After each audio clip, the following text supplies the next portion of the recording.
Hello Dreamers, Eugene the author here, and I am incredibly excited. We are now a mere 7 days away from Shadow the Erdtree dropping, and leading up to that I thought I would share 5 things that you may want to do going into the DLC, as well as go over 5 interesting quality of life things that FromSoft has shared that will be coming in a day 1 patch. But before all that, I want to take a moment to thank you all so much for your support. I mean, it is truly overwhelming and it touches my heart. To have gone from 22 subscribers to over 200, to have gone from my videos on average getting 5 to 20 views to several thousand is just nothing short of amazing. And I absolutely could not do it without this amazing community that I'm a part of. So thank you so much for your views, for your likes, for your comments. I do read every comment and I do my best to get to everyone in a timely manner. I am doing YouTube in addition to my day job, as well as being a novelist, an aspiring screenwriter, and personal and family commitments, so I'm not able to get to every comment as quickly as either one of us would like, but I do read every comment and I do my best to get to everybody as quick as I can. So again, thank you guys so much. Apologies if I'm a little bit out of it on today's video. I'm under the weather, but I wanted to get this recorded and share it with everyone, so please bear with me. Without further ado, let's jump in. The first thing that I want to talk about today is getting your build online. We've been speculating for a while what would be some of the best builds to bring into the DLC, and by utilizing color theory, which is an upcoming video that I want to do, we can make certain assumptions based on the coloration of the enemies as to what builds may be viable. For example, faith builds may finally be useful for more than the very small chunk of the game that they are. No offense to faith players, but it is a statement of fact that the closer you get to the Erdtree, the less viable pure faith builds become. So I think in the DLC we may have faith builds be a bit more viable. That would be lovely to see. But beyond just speculating, what are some builds that we can be confident will work as we go into this new environment? Well, we know some additional things thanks to a behind the scenes event that FromSoft had, where a number of individuals were allowed to spend 3 hours with Shadow the Erdtree early, and no, sadly I was not one of them. However, we do know, for example, that the character that everyone was given to play for the DLC was level 150. Now, I don't personally believe that FromSoft genuinely expects you to be level 150 going into the DLC. My reasoning for that is, on average, even if you're taking the scenic route through the vanilla game, by the time you defeat the Elden Beast, not a lot of players are going to have hit level 150. Realistically speaking, if you're taking the scenic route, which means you're taking the time to maybe complete Randy's questline, or go through Fia's questline, each of which have several bosses locked behind them, or you've taken the time to fight all the shard bearers, you've dealt with Rykard, you've dealt with Radahn, even taking the scenic route and popping a few gold pickled fowl feet along the way, you're probably going to finish the game somewhere between level 100 and 115. So I don't expect that you genuinely need to be level 150 before you start the DLC. FromSoft has been a little bit shy about saying, hey, be around this level, and I get it, right? You can build your character up in nearly infinite different ways, so it's hard to just give an arbitrary number and not risk upsetting or disappointing people if that doesn't work out for them, based on their stat spread, their build, their skill level, etc. One marked difference is that the Flaming Wicker enemy that we see in the trailers, it serves as the DLC's version of the Tree Sentinel that we encounter at the beginning of the vanilla game. Conversely though, the Tree Sentinel you can take out right away.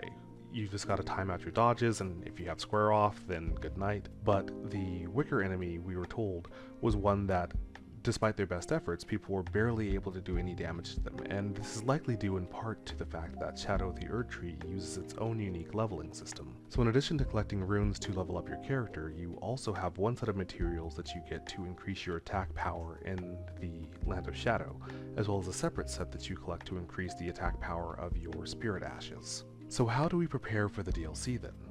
Well, I have an upcoming video on 4 builds that I think are going to be great for the DLC, but in broad strokes, it's worth having a build that, for example, deals a lot of poise damage. Stance breaking is universal, and it's viable no matter what you're fighting against. Or having a build that procs certain status effects, like Bleed or Frost, will carry you through a lot of the vanilla game, and likely will carry you through the DLC as well. That video will be coming soon, sharing 4 unique builds, but in general, be thinking about things that don't necessarily deal elemental damage but will deal a status effect or will deal poise damage. Number 2 is that there are some quest lines you may or may not want to progress as you go into the DLC. Those of us that are coming from Bloodborne know that once you progress the game's main narrative to a certain point, there's an individual who will no longer speak to you. if you progress the game's DLC before that individual becomes nonverbal, they will have some unique dialogue referencing events in the DLC. And I believe that FromSoft may be doing a similar thing with Shadow of the Erdtree. Now, I want to be clear, this is pure speculation, however they do have a precedent for doing so, and there are certain quest lines that imply that they will have a deeper meaning to the overall narrative. I'll be having a separate video that goes over these 4 quest lines in detail, but the 4 individuals that I think are going to be important to the DLC will be Ranni's questline, Nefeli Lu, Latena's, and Millicent's. In broad strokes, Ranni is connected to both Miquella and Saint Trina, however she's also directly responsible for the unaliving of Miquella's beloved brother, and so there's a case to be made that there may be some unique experiences in the DLC depending on whether or not you've thrown in your lot with Ranni's. Nefeli Lu traces her bloodline to Horalu, and I'm about to give away my whole video, so suffice to say, bear in mind that there may be some questlines that you do or don't want to progress because they may impact your narrative experience in Shadow of the Erdtree. Number 3, have some spare upgrade materials on hand.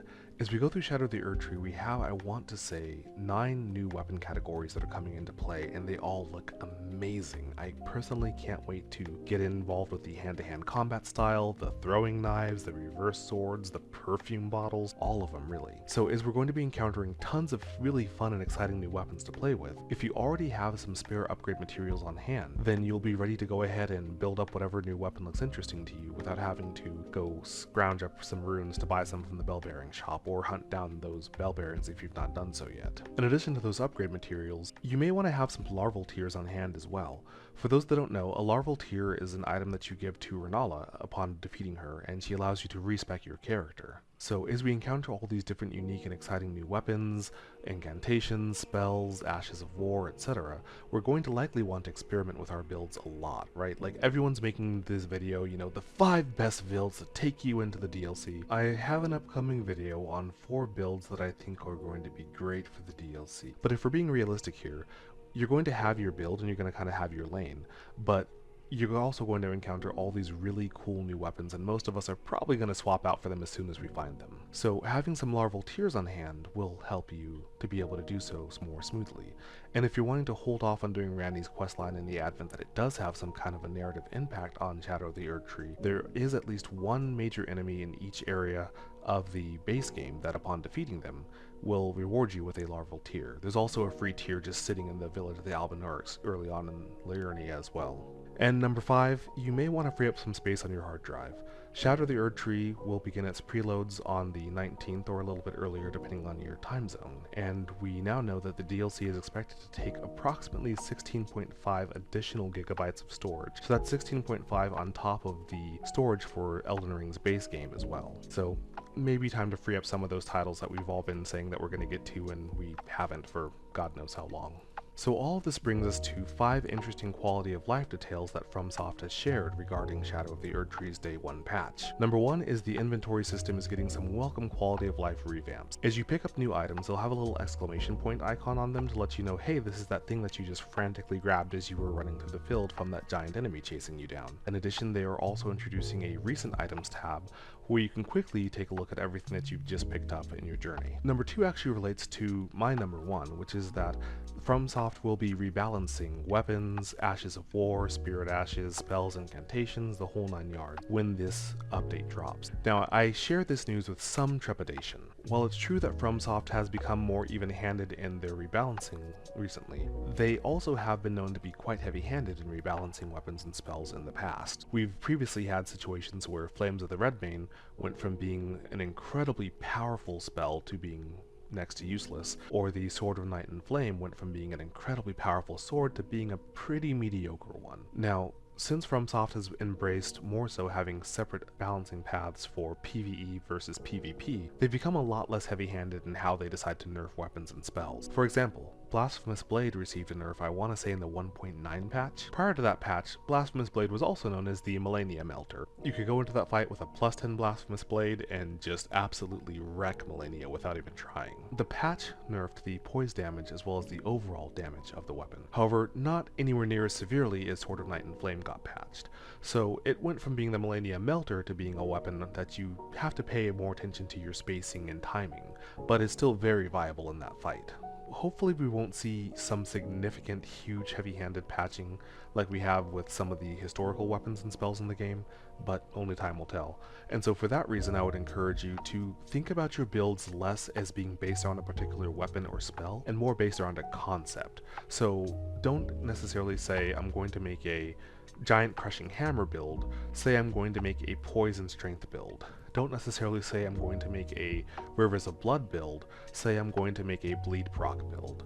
That way you have a backup plan in case your favorite weapon gets nerfed in this patch. Number 3, there will be 5 new hairstyles getting added to the game, and I'm honestly super excited about that. One of the reasons why I love creating new characters in Elden Ring as opposed to just doing New Game Plus all the time is I like to make a story in my head for my character. I love customizing their appearance and thinking, where do they come from, what do they stand for, who do they ally themselves with, what are they fighting for, and so having more customization options is a lot of fun, and I'm really looking forward to that. I was honestly really hoping that new hairstyles were going to be included with the DLC. Number 4, there will be there'll be some bug fixes, and I have mixed feelings about that. So here's the thing. The Elden Ring community is divided on how they feel about cheesing bosses.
Some people think it's a perfectly viable strategy, other people think it's cheap, it shouldn't be done, it speaks to a lack of skill, all the aggressive things that you see on the forums. My personal stance is, it doesn't really matter. Here's the thing, right? There are a lot of reasons why a player might want to be able to cheese a boss to get a lot of runes early on in the game. One reason might be that you have played Elden Ring for 1400 hours and you are looking for things to do. So one of the things that I personally have a lot of fun doing when I play Elden Ring, now that I have all this time racked up into it, is seeing what end game or late game builds I can get online as early as possible. For example, rushing to Altus Plateau and getting the Black Knife as early as you can and trying to all game with that weapon, which the Black Knife is probably my favorite weapon in the game. Or taking some ridiculously powerful weapon like the Giant Crushing Hammer and all gaming with that as well. My thought is this: having an incredibly high level matters a lot less than you might think, right? As you progress through the game, there are certain vigor checks where you're expected to have a certain level of vitality going into these areas or to be really good at dodging. So as you go into Leyndell, as you go into Altus, as you go into Caelid, and you encounter those enemies that are dropping you in 1 to 2 hits, that lets you know dodge better or level up my health more. So I think giving players the option to get a high level character early in the game doesn't really impact things as much as you might think that it would, especially if you've not taken the time to build up the skills to be able to effectively play those builds. That being said, I can also understand situations like with General Radahn, where there were 2 frankly hilarious cheeses that you used to be able to do that FromSoft has gone and passed out of the game. One is that you used to be able to get Radahn to follow you up the side of a mountain and then fall and let gravity decide the fate of the battle. And the other is, as he does his shooting star maneuver leading into phase 2, you could easily trick him into just diving into the ocean instead. To my knowledge, both of those cheeses have been patched, and I get it, right? Radahn was an amazing spectacle of a boss fight.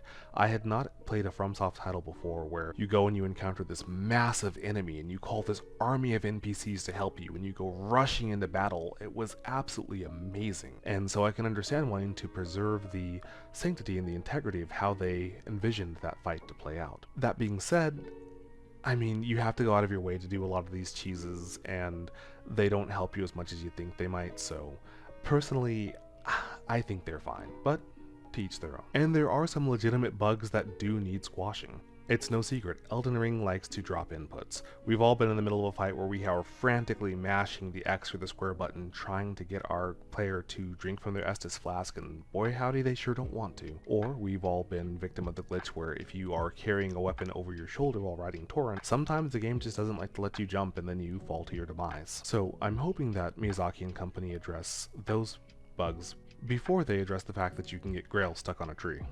And the last change, I can't really speak to a whole lot myself, but they're revamping the multiplayer system.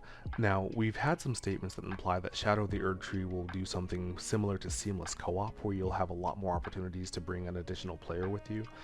However, the summoning pools are being revamped, so where you'll be able to turn summoning pools on and off in certain locations, you'll be able to access a menu to do so, and New Game Plus will automatically activate all the summoning pools. Now, like I said, for me personally, this doesn't really have an impact that I can speak to. I'm not a big fan of Elden Ring's multiplayer system, the way that it's laid out with the various locks between where you can and can't play with another person. And so when I play with my friends, we all just use the seamless co-op mod. But if you're playing on consoles, that's not really an option. So let me know if this change is a positive impact for you. So that's 5 things you may want to consider going into the DLC, and 5 interesting quality of life things that have been shared with us that will be dropping as the DLC is unveiled.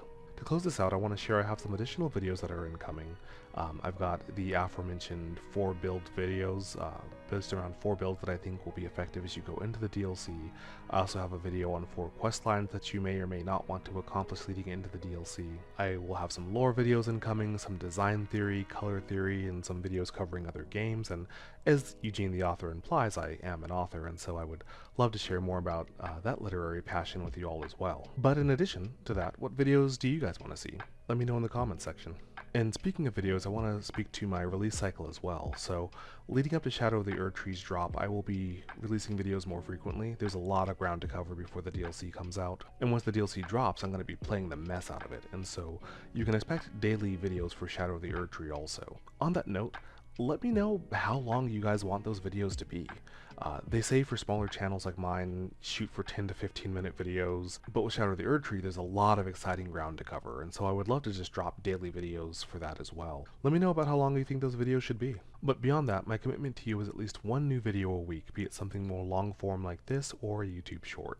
And in closing, once again, thank you guys so much for your support. It truly, sincerely means the world to me, and I am greatly looking forward to embarking into the lands of Shadow alongside you. So, as always, this is Eugene the author saying, you're awesome, be amazing, you already are. Take care, dreamers.